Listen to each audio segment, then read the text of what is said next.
এই যৌগ যিনি কাজ করেছেন সিয়ানা ট্রাস্ট যে একটি প্রবন্ধ লিখিত আকারে আমাদের হাতে হাতে পৌঁছাতে পেরেছে, জন্য ধন্যবাদ। এই কার্যক্রমগুলো কম বেশ অনেকদিন থেকেই আমাদের চলমান হয়েছে। কম বেশ অনেকদিন করার কারণ হলো এই সরকার যখন 5ই আগস্ট নতুন একটি অভ্যুত্থানের পরে কিছুদিন পরেই যখন এই সরকার ফোন করে, আমি জানি না কয়েকজন খেয়াল করেছেন, আমি ব্যক্তিগতভাবে একটা বিষয় খেয়াল করেছি, 5ই আগস্টের দিন আপনি কয়েকদিন পর প্রায় এক সপ্তাহ পর্যন্ত টিভি চ্যানেল বা বিভিন্ন ইউটিউব চ্যানেল সহ বিভিন্ন জায়গায় নারী সাংবাদিকরা পর্যন্ত হিজাব মাথায় নিয়ে সংবাদ উপস্থাপন করেছে। দেশের মধ্যে একটা পরিবেশ এমন তৈরি হয়েছিল যে এটা একটা ইসলামিক কান্ট্রিতে পরিণত হয়ে গেছে। যদি পিছনে যাই, ৫৩ বছর পূর্বে এই দেশ যখন স্বাধীন হয়, এই স্বাধীনতাটা মানুষ যারা জীবন দিয়েছিল, সংখ্যাগরিষ্ঠ মুসলমানরা জীবন দিয়েছিল, এই দেশকে হাতের অধিকারের জন্য, কথার অধিকারের জন্য, নিজেদের অধিকার বাস্তবায়নের জন্য একটি নিজের দেশ হিসাবে রাষ্ট্রীয়ভাবে এবং আন্তর্জাতিকভাবে উপস্থাপন করার জন্য যুদ্ধ করে একটা দেশ উপস্থাপন করছে।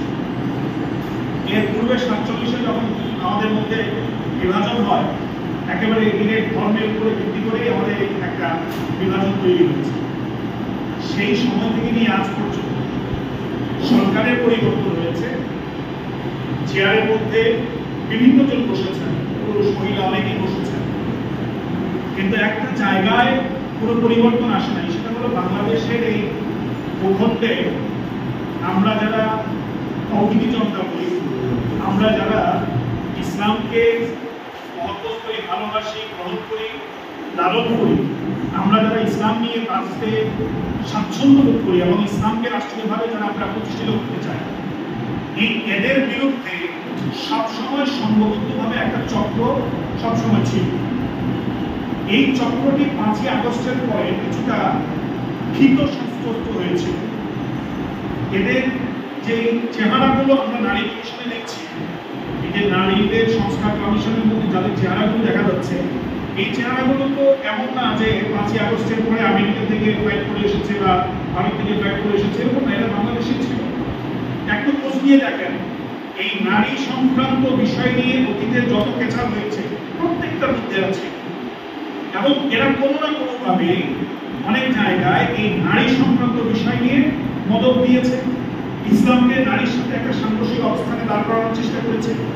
একেবারে তসলিমা নাসরিন থেকে নিয়ে যে কোনো পর্যায়ে নারী সংক্রান্ত যত বিষয় এখন পর্যন্ত বাংলাদেশে বিবাদমান রয়েছে, এবং বাংলাদেশ ইসলাম এই দুইটা সংস্কৃতির সাথে যেই সকল বিষয় নারী সংক্রান্ত যেই সকল বিষয় বাংলাদেশের সাথে যায় না, ইসলামের সাথে যায় না, এরকম প্রত্যেকটা বিষয়ের পিছনে এই মহিলাগুলো রয়েছে।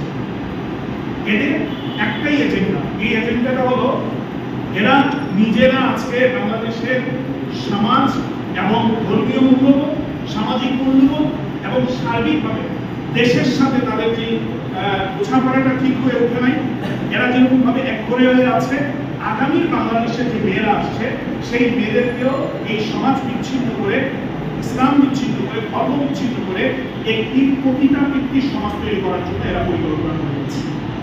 কারণ আজকে যদি এই নারী সংস্কার, নারী বিষয়ক যে সংস্কার কমিশন আছে, এই কমিশনের প্রত্যেকটি পাতায় পাতায় যদি আমরা খেয়াল করি, তাহলে দেখব তারা হয়তোবা বাংলাদেশের সামাজিক অবক্ষয়ের পক্ষে অবস্থান নিয়েছেন, অর্থাৎ বাংলাদেশের সমাজ, বাংলাদেশের মানুষ, বাংলাদেশের যে নারী সমাজ বিশেষত আছেন, তারা যে বিষয়গুলোকে আইন হিসাবে দেখেন, দোষ ত্রুটি হিসাবে দেখেন, এই বিষয়গুলোকে বাস্তবায়ন করার জন্য এরা প্রস্তাব নিয়েছে।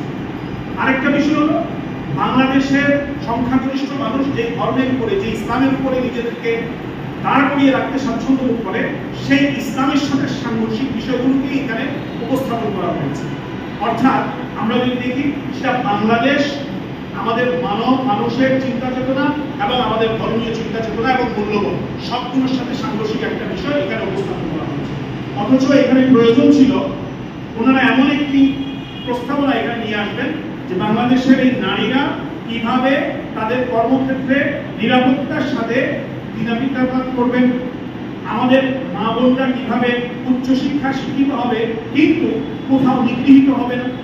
আমাদের এই মা বোনরা নিজেদের পড়াশোনা শেষ করার পাশাপাশি আগামী প্রজন্মের জন্য কি কি অবস্থায় নিরাপত্তার সাথে থেকে এখানে তারা নিজেদের অবস্থানকে প্রতিষ্ঠিত করতে পারবে, সেগুলো না রেখে শুধুমাত্র বাংলাদেশের ধর্মের সাথে এবং সমাজের সাথে সাংঘর্ষিক বিষয়গুলোকে কিভাবে প্রতিষ্ঠিত করা যায় সেভাবে চেষ্টা করে যাচ্ছেন।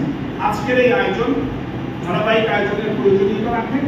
এখানে অনেক দায়িত্বশীল ব্যক্তিত্বরা আছেন, আমাদের ইসলামী আন্দোলন বাংলাদেশের আমির বিশ্বের চরমাই সহ জাতীয়ভাবে রাজনৈতিক নেতৃবৃন্দ জাতীয় পর্যায় থেকে এটার বিরোধিতা করে আসছেন, প্রতিবাদ জানিয়ে আসছেন, প্রতিরোধ করবেন ইনশাআল্লাহ।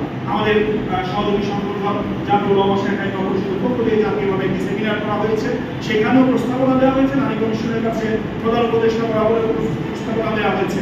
আমরা এই অসংখ্য বিদ্রোহ তুলে ধরেছি এবং এই অসংখ্যগুলো আমরা আজকে বিশ্বাস করি এখানে সিয়ারা সহ যারাই আমরা এই কাজ করছি, আমরা এটা বিশ্বাস করি বাংলাদেশের প্রেক্ষাপটে এটা এখন নয়, কোনোদিন এটা বাস্তবায়ন করা সম্ভব হবে না ইনশাআল্লাহ। আজকের এই আয়োজনের জন্য ধন্যবাদ জানিয়ে এবং আমাকে আমন্ত্রণ দেওয়ার জন্য কৃতজ্ঞতা জ্ঞাপন করে বক্তব্য শেষ করছি।